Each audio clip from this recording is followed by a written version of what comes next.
Hello， 各位街坊，咁今日咧，阿 Lam 咧就嚟到咗博愛7路嘅傲風天御啦。咁其實講到呢個盤咧，我相信好多街坊咧喺睇片嘅時候咧，必然咧會拆到呢個盤啊。博愛7路必睇嘅一個盤，傲風天御啦。咁其實嚟到呢個盤啦，大家可以見到啦，呢個盤咧園林咧係非常之唔錯嘅。咁其實咧佢係採用咗一個坡地式嘅設計啊。咁成個園林嘅佈局咧就由低啦到高嘅，同埋咧由一條小區裏邊咧係由一條咧呢個自然嘅水景嘅一個支流啦嘅一個水源啦，從高往低一路流落去嘅。咁其實成個社區咧就由9棟嘅高層啦，同埋咧58套嘅呢個別墅咧去組成嘅。咁其實可以睇翻出啦，開發商咧佢嘅寓意咧就係做圈層嘅啫。嗱，別墅咧呢啲咧都係千萬級嘅級別嚇，咁基本講緊咧都係過千萬嘅級別啦。咁亦都有唔少咧800萬左右嘅單位啦。咁如果有意向嘅朋友咧，亦都可以聯繫翻阿 Lam 啊。咁睇翻高層啦，高層咧呢度嘅面積段咧，佢係比較廣泛嚇。咁從88方啦、89方啦，到81方、120方嚇，再大啲咧170幾方嘅面積咧，都涵蓋有嘅。咁其實入到呢個社區啦，整體嘅一個感覺咧，非常之唔錯啊！咁不得不説咧，就係呢度嘅物業啦，地面啦都好乾淨嘅嚇。咁甚至咧，亦都係叫做喺路面上面咧冇見有任何嘅垃圾嚇。咁其實咧呢度咧都係歸功於佢嘅物業啦。咁物業咧就係由呢個雅居樂嘅物業啦去入場嘅。咁其實雅居樂咧亦都係國內比較知名嘅物業啦，亦都係數一數二嘅物業，都係深耕多年噶啦。咁其實睇翻佢嘅一個園林啦。咁可以睇到佢裏邊咧係用咗好多唔同種類嘅一啲樹植啦比如話一啲雞蛋花啦、無花果啦、小葉紫薇啦同埋一啲唔同品種嘅一啲熱帶雨林嘅一啲樹種啦。咁亦都可以體現到啦，物業方面咧同埋佢嘅一個園林方面咧係做得非常之唔錯嘅咁亦都係目前中山少有嘅咁嘅單位啦。咁陣間咧，阿 Lam 咧就會帶大家啦去睇下佢嘅示範單位啦。咁咧今日嘅主角咧就係大面積嘅積數170幾方嘅單位咁咧亦都係新推出嘅單位，9棟嘅單位啦咁其實咧呢個項目咧，亦都係有唔少嘅香港街坊咧都有關注佢嘅一個物業嘅面積段。由於佢比較廣泛啦，所以咧亦都適合唔同需求嘅一啲客戶群體啦，比如話養老啦，同埋一啲度假嘅群體都 OK 嘅。咁再加上咧，博愛7路上邊有翻品質上下嘅社區咧，真係唔多，但係咧呢度咧絕對算係一個啦。咁咧陣間咧，阿 Lam 咧就帶大家去睇下，到底佢170幾方嘅單位生咩樣咧？我哋陣間見啦，各位街坊。咁而家阿 Lam 咧就嚟到咗呢個9號樓嘅樓下啦。咁其實講到呢度咧，不得不提咧。咁呢個發展商咧就係一個澳資嘅開發商嚟嘅。咁其實咧佢係全資買樓嘅。咁其實好多有關注呢個盤嘅朋友都了解下，其實呢個項目咧係買咗又係一大段時間噶啦，亦都係叫做係有些年噶啦咁其實咧早期嘅一啲單位咧都係以呢個中細積為主咁但係咧由於而家嘅市場啦。咁由一啲3.5 4.0咁嘅一個產品咧，紛紛進入呢個市場之後咧，亦都係導致咗成個大環境啦。傳統嘅3.0嘅項目咧，就叫做滯銷啦。咁呢個項目咧，亦都係一個好典型嘅一個項目亦都係由於呢個市場嘅一個因素喺度啦，亦都係受到一段時間咧，叫做係個銷量咧係抬唔起頭啦。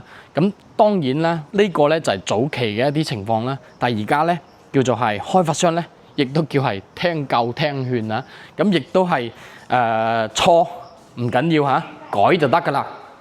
咁咧現時咧推出嘅咧就係後期9座、10座、11座呢啲嘅全新單位咁其實咧亦都係大面積嘅一啲單位咧就紛紛上市啦。咁其實咧佢嘅一個後期嘅單位咧，亦都係非常之唔錯嘅。咁呢個咧，亦都係我相信絕大多數嘅一啲開發商都會遇到嘅一個問題咁由於傳統市場到依家嘅一個全新嘅一啲4.0產品嘅面世啦。咁所以咧喺現行呢個階段咧，佢嘅產品咧一定係要有新嘅一個升級啦，同埋一個新嘅進步，先可以應對呢個市場嘅環境啦。咁而家我身後嘅咧就係呢個173方嘅示範單位啊。咁其實呢個示範單位咧，佢嘅佈局咧亦都係非常之唔錯啊。咁佢係做咗南北對流嘅戶型啦。咁同樣咧，佢係做咗4間房，再加1間工人房嘅嚇。咁總共咧就叫5間房啦。咁其實呢個佈局咧做得非常之唔錯嚇。咁其實大家一入嚟咧，第一感覺就夠闊落嚇。咁其實咧佢係做咗動靜分區嘅。咁我哋首先睇翻佢嘅客廳啦。咁其實客廳咧呢個位置咧，佢係比較闊落嘅一個客廳。咁其實喺客廳呢度咧就延伸咗，本身喺呢個位置咧就係一個細房嚟嘅，客房嚟嘅。咁其實咧示範單位咧將呢埲牆咧就揼咗嘅，揼咗之後咧呢度咧就做咗個麻雀室啊。咁其實咧呢個空間咧同樣可以做翻茶室啦，亦都可以做書房啦。咁讓佢利用個空間咧，阿 Lam 覺得咧係非常之唔錯嘅。同埋咧呢度嘅後邊咧可以擺翻啲酒櫃啦、書架啦同埋一啲收納嘅一啲位置做得非常之唔錯。同埋咧佢呢個大廳呢個位咧，咁其實呢個位置咧陽台咧就延伸出嚟出咗嚟之後咧呢度咧就做咗個落地窗啦。咁呢個可以講咧係180度全景嘅落地窗視野咧係非常之舒服啊！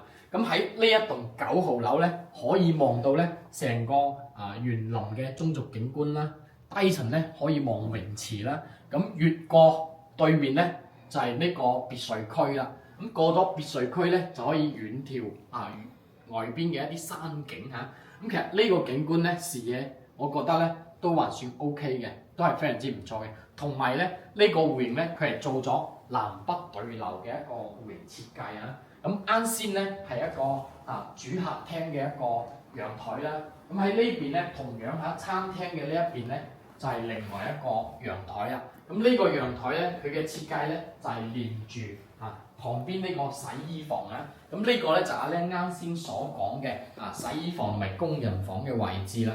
咁同樣啦喺呢個位置咧佢係有一個消防門嘅，出去咧就係呢個公區嘅走火通道咁其實現時國內咧佢嘅豪宅嘅標配咧就係除咗呢個客梯電梯之外咧，仲有呢個安全隱患嘅一個消防通道啦。呢個咧亦都係比較關注嘅一個戶型咁其實呢個房間咧佢嘅發揮到非常之大嘅作用啦。工人姐姐咧有佢嘅專門嘅休息區啦，同埋呢個位置咧做咗洗衣房啦，咁就成個後期嘅晾曬啦同埋洗衣啦都好方便嘅。咁睇翻呢邊啦。咁呢個位置咧就做咗個餐廳位啦。咁呢個餐廳位咧亦都非常之唔錯，而且咧佢可以擺大圓台咁再入嚟咧就係呢個廚房啦。廚房咧佢成個設計咧係做咗一個 U 型嘅一個操作位置嘅。咁呢度就煮嘢啦，呢邊咧就洗菜啦、切餸啦，亦都係非常之方便。上邊咧就做收納啦。咁下邊咧亦都係做收納同埋呢個洗碗櫃啦，同埋一啲叫做消毒櫃等等嘅設施都可以擺喺下邊啦。咁喺阿 Lam 嘅右手邊咧，呢度咧就做咗焗爐啦，同埋上邊做收納啦。呢個咧就係一個雙入式嘅一個冰箱位咁其實佢考慮咧亦都係比較周到嘅。而中間呢個位置咧就做咗呢個廚房嘅島台啦咁亦都可以擺一啲常用嘅設施啦，比如話麵包機啦咖啡機都可以擺咁其實佢考慮咧亦都係非常之周到嘅。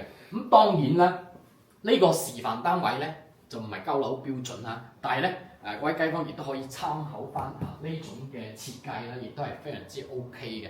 咁運用喺大平層上邊咧我覺得咧係非常之唔錯。咁嚟到呢度咧就係一個客房啦。咁客房咧係比較闊落嘅同樣地啦，佢係用咗呢個飄窗嘅一個設計啦。咁上邊係擺咗呢個坐墊嘅，咁坐喺度亦都係好舒服外邊咧就係呢個園林嘅景觀啦。咁睇翻佢嘅呢個床鋪啦，床鋪咧正常咧就擺1.5到1.8米咧係完全冇問題嘅。咁呢度咧就擺咗2個呢個床頭櫃啦咁我相信因為呢個 size 咧喺國內咧算係比較闊落嘅一個次臥啦咁咧另外咧佢呢度咧就係做咗呢個衣櫃嘅位啦咁衣櫃位咧亦都係算係比較合理啦喺呢度 OK 呢個房間唔錯。咁呢個位置咧就係一個公共嘅洗手間啦公衞啦亦都係非常之闊落嘅。咁嚟到呢邊咧，呢度咧就有個兒童房啦。兒童房咧佢嘅一個設計亦都非常之唔錯咁其實呢度咧做咗榻米啦，同埋呢個側邊嘅衣櫃啦。咁其實喺呢度咧，大家可以睇到啦，其實榻米咧佢係完全充分咁利用咗呢個空間啦。咁呢個房間咧，佢原始嘅格局咧就類似啱先我哋睇到嘅嗰個房間一樣嘅。呢度咧會有個飄窗位，咁用咗榻米咧，佢相當於係用飄窗咧都利用埋啦。咁樣嘅空間咧係非常之節省嘅，同埋整體做出嚟嘅後果咧會比較闊落啦。咁我後邊咧就係呢個書台啦，側邊係衣櫃啦。咁其實呢個書台咧做得都 OK 嘅都係比較闊落啦。咁呢間房咧可以講係兒童房，亦都可以作為一個次臥啦或者客房啦。咁嚟到呢邊咧就主人房啦。咁其實主人房咧就都係非常之唔錯乾濕分離。喺右手邊咧呢度咧就係呢個主臥嘅洗手間啦。咁其實佢嘅洗手間咧都係做得比較闊落亦都係比較寬嘅淋浴亦都係分開啦。咁呢邊咧就係呢個衣帽間啦，大家可以睇到啦。呢個衣帽間咧可以做梳妝台，又可以做專屬嘅衣帽間呢個咧絕對係女主人最中意嘅一個區域有咁樣嘅一個自己嘅空間啦。咁其實8呎方嚟講係有一個咁嘅空間咧，係非常之唔錯咁入嚟咧就係呢個主臥啦。咁其實呢度咧大家可以睇到啦，呢個2米大床咧擺落嚟咧係非常之 OK 嘅咁咧可以睇翻啦呢個主人房間嘅 size 咧，呢個床鋪嘅 size 咧可能係要有呢啲側邊咁其實正常嘅床鋪咧2米大床咧應該可能再側少少喺我腳嘅位置啦先叫做合理同埋常規尺寸呢度咧就唔再多評論佢啦。咁喺呢度咧就係做咗呢個飄窗啦咁大家可以睇翻呢個景咧係非常之舒服嘅。咁望出去咧就係呢個小區嘅園林啦。當然啦，高層咧可以望得更遠咁其實呢個位置咧傍晚咧係最舒服嘅呢個景觀同啱先我哋所睇到嘅陽台嘅景觀係一樣嘅咁另外咧，其實呢個戶型咧綜合嚟講咧係非常之唔錯而且咧佢南北咧都好通透所有嘅園林景觀咧都喺呢個房間裏邊咧係完全體現到啦。係啦，咁其實呢個咧就係示範單位啦，173方嘅。咁陣間咧，阿 Lam 咧會載大家去睇佢嘅交付標準到底去到乜嘢樣咧？咁我哋陣間見。咁各位街坊，咁阿 Lam 身後呢個咧就係89方嘅示範單位啦。咁其實呢個示範單位咧係做咗3房2廳1衛雙陽台嘅一個設計咁其實89方咧講實話啦，呢個積數咧算係中規中矩啦咁咧唯一嘅缺陷咧就得一個洗手間嘅啫。咁我哋睇翻呢個單位咧，咁入嚟之後咧就係呢個入戶嘅大門啦。咁呢個大門咧佢係採用咗呢個西門子嘅電子門啦。咁配備咗指紋啦、密碼啦，同埋呢個門禁啦，同埋鎖匙位嘅咁4種功能啦。咁呢個都係標配啦。咁睇翻佢嘅一個電子產品啦，都係用咗都係西門子嘅包括呢個入戶嘅來電提醒呢個可視嘅一個設施咧，都係用咗西門子嘅。咁其實咧可以睇翻啦，發展商咧對呢個品質咧都係有翻少少要求嘅，俾到好嘅嘢大家啦。咁89方啦，面積咧就唔大咁其實佢嘅空間咧就基本一眼笠晒啦。咁我哋睇翻佢嘅天花啦，天花咧就係用咗呢個簡易嘅天花啦咁呢種咧會相對會比較好打理啦，同埋咧佢唔會咁輕易藏灰同埋咧配備有呢個風管機嘅一個配置啦，亦都係非常之 OK 嘅。咁地磚咧就係用咗呢個1.5米啦乘75嘅地磚亦都係做咗比較闊嘅空間。咁佢嘅開間咧大概係喺3.5米左右啦。咁我相信咧，如果扣除咗牆體咧，大概係3.2米左右。咁阿 Lam 而家企喺呢個位置咧，就餐廳位啦。空間咧就唔算話好大，但係喺呢個積數嚟講，擺4人台都還算 OK。咁如果係話擺大圓台咧，可能空間咧就會有啲逼夾啦。咁如果係用伸縮嘅可以推拉嘅收納嗰種咧，亦都 OK 嘅。咁再入嚟咧就呢度咧就廚房啦。咁其實廚房咧就唔大啊，咁呢度咧就預留有冰箱位啦，入嚟咧就 L 型嘅一個操作位置嘅，用咗單盤嘅呢個洗菜池啦，咁亦都係配咗360度可旋轉嘅呢個淋頭啦，咁亦都可以搞衞生咧，亦都係比較方便嘅。咁佢呢個3件套咧就係用咗方體嘅啦，亦都算係品牌啦，同埋呢個消毒碗櫃亦都係唔錯嘅。咁上邊咧就係用咗索菲亞膚感嘅呢個咧櫥櫃啦咁上邊咧就可以擺啲收納嘢啦。咁講到呢度啦，好多街坊都會問啦，咁大陸啲單位點解都係用消毒碗櫃，唔係用洗碗機咧？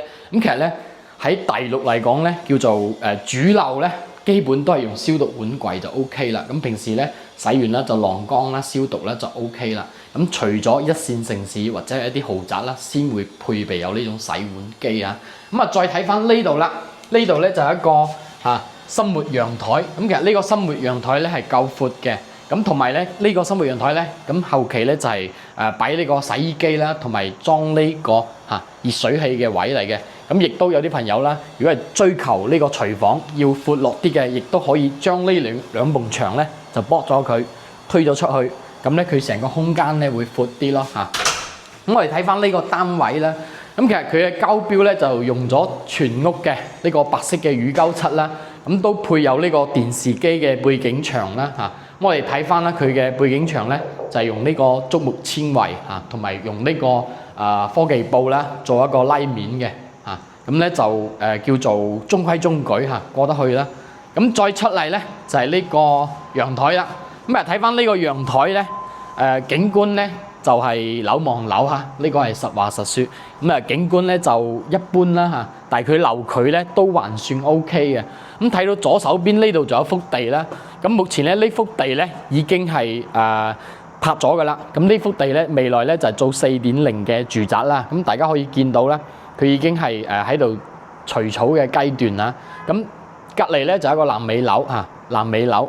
咁再過去咧就係市區啲樓啦，出去咧就係呢個博愛出路啦，亦都係呢邊嘅主幹道咁其實呢幅地咧未來咧都係呢個4.0嘅產品啦。咁我相信，如果呢個4.0嘅產品咧，如果佢起得夠快嘅情況下，而呢個項目仲未出售完嘅情況下咧，咁對呢邊嘅價格咧，成個片區乃至成個片區嘅價格咧，都會有所衝擊嘅咁所以咧，而家咧開發商咧亦都聽夠聽勸啦，從2萬幾嘅價錢咧，咁而家咧1萬零幾到11000幾咧就可以入手啦。咁睇翻呢個單位啦，入嚟咧呢度咧就係一個客房啦。咁呢個客房咧就唔算大咁如果係要擺大床咧，2米左右嘅估計係擺唔落嘅。咁如果係做榻米或者係擺翻個兒童床咧冇問題嘅。咁呢邊咧做翻衣櫃啦，同埋書台啦，都還算 OK。咁但係對於阿靚嚟講咧就有少少窄咁再睇翻阿靚前面呢一個咧，呢一個單位咧就係一個細嘅一個兒童房啦。咁其實呢間房咧，如果換作阿靚咧，就直接攞嚟做衣帽間啦。咁其實咧，如果係小三房嚟講咧，如果係做客房都還算 OK。但係自己住嘅話咧，其實剝咗前面呢埲牆，直接打通到主人房咧，我覺得咧都係 OK 嘅咁再入嚟睇翻呢個主人房啦，主人房俾我感覺咧 OK，呢個房間係冇問題嘅，呢個完全可以擺2米大床同埋咧呢邊咧可以做翻衣櫃亦都係 OK 嘅。咁美中不足咧就啱先阿靚講到咧，就得一個洗手間再一個咧就係呢個兒童房，手尾咧會細啲。咁如果有條件嘅朋友咧，如果係只需要2個房就 OK 嘅咧，就可以將佢手尾改一下啦。咁其實綜合嚟講咧，呢個戶型亦都係非常之唔錯嘅戶型，89方啱晒我哋啲街坊養老或者度假嘅單位完全係冇問題嘅。整體嚟講咧，呢個單位咧都還算 OK 咁如果係對呢個89方、88方或者係更大面積嘅有興趣嘅街坊咧，亦都可以掃我上面嘅 QR code聯繫阿 Lam。阿 Lam 咧到時嚟帶你實地去探討一下呢個盤到底值唔值得入手啦。咁我哋下期再見。